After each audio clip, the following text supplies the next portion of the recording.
इंसानियत के सामने काइजू जितनी ही बड़ी प्रॉब्लम क्यों ना हो, हम उसका सामना करने के लिए अपनी येगर जितनी ही बड़ी सोल्यूशन के साथ हमेशा तैयार होते हैं। मॉन्स्टर्स को हमने पूरे के पूरे शहर को बर्बाद करते हुए तो बहुत देखा, लेकिन पैसिफिक रिम ने हमारी रोबो वर्सेस मॉन्स्टर्स की ऑसम फैंटेसी को लाइव एक्शन में जिंदा किया और सिर्फ 2 मूवी से ही इसका एक बहुत बड़ा फैन बेस दुनिया भर में फैल चुका है, जिसका हिस्सा हमारे सब्सक्राइबर्स तो हैं ही, जिन्होंने कई बार कमेंट्स करके हमें इस टॉपिक को सजेस्ट किया था, जिसके लिए आप सबका बहुत बहुत शुक्रिया। तो चलिए इसी नोट पर जानते हैं 15 अमेजिंग, माइंड ब्लोइंग और awesome the Pacific Rim movies facts, वो भी भारी भरकम स्पॉयलर्स के साथ। क्यों? क्योंकि आज के इस वीडियो में आपको पता चलने वाला है कि पैसिफिक रिम का आइडिया किसे, कहां और कैसे आया था। जानेंगे कि काइजूज और येगर्स के डिजाइन का इंस्पिरेशन आखिर कहां से आया था, क्या है माको मोरी टेस्ट, और फाइनली जानेंगे कि क्यों आपको एक्साइटेड होना चाहिए पैसिफिक रिम के आने वाले फ्यूचर के बारे में। ये और बहुत कुछ आपका इस वीडियो में इंतजार कर रहे हैं, तो देर किस बात की। हे गाइस, मेरा नाम है पंकज सागर और आपका स्वागत है गेमों को हिंदी के एक और फ्रेश वीडियो में। Now without wasting any more time, let's get started. एक इंसान की इमेजिनेशन कितनी ताकतवर हो सकती है? वेल, इतनी हो सकती है कि वो एक पूरा का पूरा सिनेमैटिक फ्रेंचाइजी बना दे। चलिए आपको पैसिफिक रिम के स्क्रीन राइटर ट्रेविस बेकम की एग्जांपल समझाते हैं, जहां पर उन्हें इस मूवी के कॉन्सेप्ट का आइडिया तब आया था जब वो कैलिफोर्निया के सेंटा मोनिका बीच पर टहल रहे थे और वहीं पर उन्होंने इमेजिन किया कि एक बड़ा सा सी मॉन्स्टर पानी में से निकल रहा है, जिसे हराने के लिए उतना ही बड़ा एक ह्यूमनॉइड रोबोट उससे लड़ रहा है। और जब उन्होंने इस आइडिया को फर्दर डेवलप किया, तब उन्होंने इसे चलाने वाले 2 पायलट्स के बारे में सोचा, जहां पर उन्होंने इमेजिन किया कि क्या होगा अगर एक पायलट की मौत हो जाए, और ऐसे उन्होंने इस कहानी को डेवलप करना शुरू किया। फाइनली इस कहानी के राइट्स को 2010 में लेजेंडरी पिक्चर्स ने एक्वायर किया और इस मूवी को बनाने की जिम्मेदारी फिल्म मेकर गिलेर्मो देल टोरो को सौंपी गई।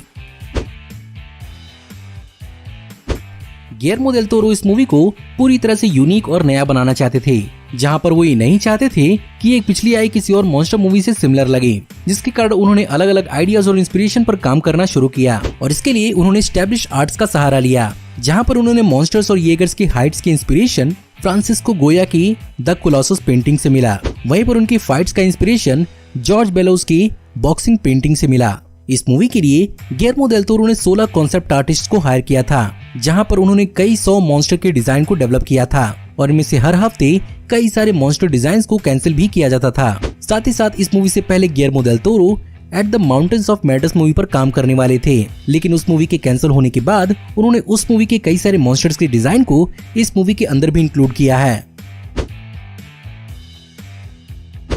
मूवी के अंदर काइजूस के खिलाफ ह्यूमैनिटी की लास्ट होप येगर्स के डिजाइन का भी कई जगहों से इंस्पिरेशन लिया गया है, जहां पर अगर सबसे पहले बात करें अमेरिकन जिप्सी येगर की, तो इसकी इंस्पिरेशन न्यूयॉर्क के कई सारे आर्ट डेको बिल्डिंग से ली गई है, स्पेशली क्राइसलर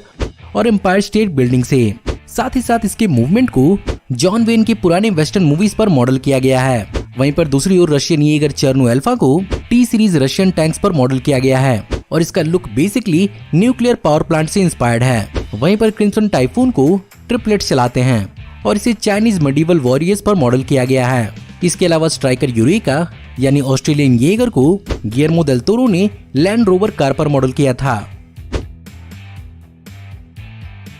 वहीं पर इन भारी मैकेनिकल सूट्स को चलाने के लिए भी एक स्पेशल सेंसरी सूट की जरूरत पड़ती थी, जिसका नाम था ड्राइव सूट, और मूवी के लिए इन सूट्स को बनाया था शेन महान और केट हैवले ने, जिन्होंने इसके पीछे कई महीनों की मेहनत की और हर इंडिविजुअल सूट्स का वजन लगभग 20 किलोग्राम के बराबर था। अब जैसा कि गिलेर्मो देल टोरो अपनी मूवीज के अंदर ज्यादातर प्रैक्टिकल इफेक्ट्स का इस्तेमाल करते हैं, लेकिन यहाँ पर तो प्रैक्टिकल इफेक्ट्स के मामले में उन्होंने कुछ ज्यादा ही कर दिया, जहां पर मूवीज के अंदर येगर हेड्स के अंदर के इंटीरियर का लुक जो आपको देखने को मिलता है, उसके इंटीरियर को पूरा का पूरा बनवाया गया था, जो कि लगभग 20 टन के बराबर था, और तो और इसे हाइड्रोलिक्स पर माउंट किया गया था, जिसके कारण इसे सीन्स के हिसाब से हिलाया डुलाया जा पाए, और इन्हीं के अंदर एक्टर्स को अपने ड्राइव सूट के साथ स्ट्रैप किया जाता था। इनिशियली प्लान किया गया था कि पहले माको और रेले को अपनी अपनी भाषाएं बोलते हुए दिखाया जाता, जहां पर रेले इंग्लिश बोलता, वहीं पर माको जापानीज, और यही लैंग्वेज बैरियर मूवी के अंदर एक एलिमेंट होता। लेकिन जिप्सी के पायलटिंग के दौरान ड्रिफ्ट कनेक्शन की वजह से वो दोनों एक दूसरे को धीरे धीरे समझने लगते और फाइनली फिल्म की लास्ट में रिवील किया जाता कि रेले को जापानीज भी आती है। आज हॉलीवुड के अंदर वुमेन लीड और वुमेन प्रोटैगनिस्ट की कोई कमी नहीं है, लेकिन पैसिफिक रिम की पहली मूवी कारण बनी इन कैरेक्टर्स के एम्पावरमेंट के जज करने वाले गेज को इजाद करने का, जहां पर सोशल मीडिया पर लोगों ने माको मोरी टेस्ट का इजाद किया, जो बेसिकली बेचडेल टेस्ट का ही एक अलग वर्जन है, जिसके हिसाब से इसके 3 रूल्स हैं, जिनमें पहला है मूवी के अंदर एक फीमेल कैरेक्टर होनी चाहिए, दूसरा है उसका अपना नरेटिव और स्टोरी आर्क होना चाहिए, और तीसरा है ये कैरेक्टर मेल कैरेक्टर से इंडिपेंडेंट होनी चाहिए। पहले गिलेर्मो देल टोरो ने इस मूवी की एक बहुत ही अलग एंडिंग डिसाइड की थी, जो बेसिकली अगर होती तो शायद माको मोरी अपने ही टेस्ट में फेल हो जाती। अब हॉलीवुड हो चाहे बॉलीवुड, अगर 2 लड़का लड़की एक साथ दिखते हैं तो इवेंचुअली उन्हें लवर्स डिक्लेयर किया ही जाता है, और ऐसा ही इस मूवी के अंदर भी डिसाइड किया गया था, जहां पर अंत में इन दोनों को किस करते हुए दिखाया जाता। लेकिन इवेंचुअली गिलेर्मो देल टोरो को ये सीन कुछ अटपटा लग रहा था, इसीलिए उन्होंने इसके एंडिंग के अलग अलग 3 वर्जन्स को शूट किया था, और फाइनली इन दोनों के हग वाले सीन को इंक्लूड किया गया।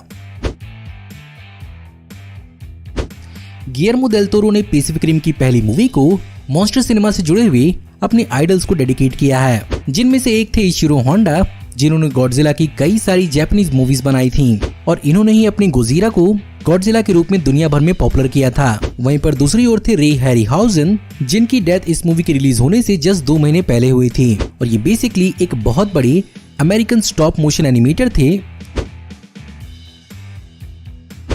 पहली मूवी का टोटल लेंथ लगभग 1 घंटे ज्यादा होने वाला था, जहां पर बेसिकली कैरेक्टर्स और उनके आर्क्स को और भी ज्यादा डिटेल से समझाया जाता, लेकिन गिलेर्मो देल टोरो मूवी के मेन फोकस और कैरेक्टर्स के बीच में एक बैलेंस लाना चाहते थे, जिसके कारण उन्हें मूवी में से एक्स्ट्रा चीजें निकालनी पड़ी।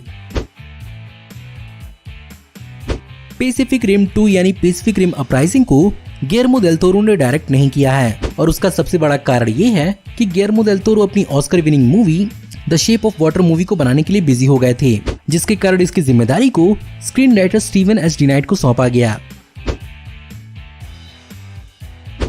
गिलेर्मो देल टोरो अगर पैसिफिक रिम 2 बनाते तो उनके हिसाब से हमें इस मूवी के अंदर काफी कुछ अलग देखने को मिलता, जहां पर सेकंड मूवी सालों बाद नहीं बल्कि फर्स्ट मूवी के जस्ट खत्म होने के बाद शुरू होती, जहां पर दुनिया से सारे के सारे काइजूस चले जाते, और मूवी येगर टेक्नोलॉजी पर रिवॉल्व करती कि ये टेक्नोलॉजी ह्यूमंस के लिए खतरा है या नहीं। सेकंड मूवी में हमें डायरेक्टर जेम्स गन का भी एक कैमियो देखने को मिलने वाला था, जहां पर वो बेसिकली एक डीजे के रूप में दिखते, लेकिन फाइनल मूवी से इस सीन को कट कर दिया गया, जिसके बारे में जेम्स गन ने सबको मजाक में ट्विटर पे बताया। अब चलिए बात करते हैं पैसिफिक रिम मूवीज की दोनों के दोनों मूवीज के क्रिटिकल और फाइनेंशियल परफॉर्मेंस के बारे में। पैसिफिक रिम 1 मूवी को 180 से 200 मिलियन डॉलर्स की बजट पर बनाया गया था, जहां पर इसने नॉर्थ अमेरिका में सिर्फ और सिर्फ 101 मिलियन डॉलर्स ही कमाए, लेकिन वर्ल्ड वाइड बॉक्स ऑफिस पर इसने 309 मिलियन डॉलर्स कमाए, जो इसका टोटल 411 मिलियन डॉलर्स के पास लेकर गया। वहीं पर अगर बात करें क्रिटिकली तो पहली मूवी ज्यादातर लोगों को बहुत पसंद आई, और इसने एनी अवार्ड का outstanding achievement animated effects in a live action production,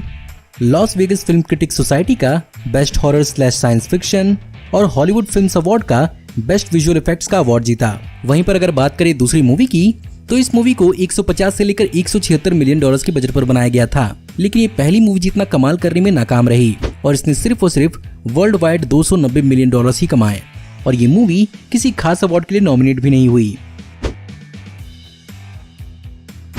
लेकिन अगर पैसिफिक रिम का फ्यूचर आगे बढ़ाया जाता है तो ये हम और आप जैसे फैंस के लिए बहुत ज्यादा औसम हो सकता है, क्योंकि of course Steven S D night इसके सीक्वल्स और स्पिन ऑफ्स के साथ इसे एक लंबी चौड़ी फ्रेंचाइजी तो बनाना चाहते ही हैं, साथ ही साथ वो इसका क्रॉसओवर वार्नर ब्रोस और लेजेंडरी पिक्चर्स के मॉन्स्टर वर्स से भी करना चाहते हैं, जहां पर इन दोनों मूवीज के अंदर कुछ ऐसे एस्पेक्ट भी हैं जो एक दूसरे को कॉम्प्लीमेंट करते हैं। एंड ऑफ कोर्स दोनों के दोनों फ्रेंचाइजी की राइट्स लेजेंडरी पिक्चर्स के पास ही हैं, तो अगर चीजों का हिसाब किताब बैठाया जाए तो ये चीज संभव हो सकता है। वैसे फिलहाल पैसिफिक रिम अपराइजिंग की यूनिवर्स से हमें नेटफ्लिक्स की पैसिफिक रिम ब्लैक नाम की एक एनिमेटेड शो देखने को मिल रही है, जिसकी अपनी कहानी भी बहुत आगे बढ़ने वाली है। अब देखते हैं कि स्टूडियोज इसके फ्यूचर को लेकर क्या डिसीजन लेते हैं।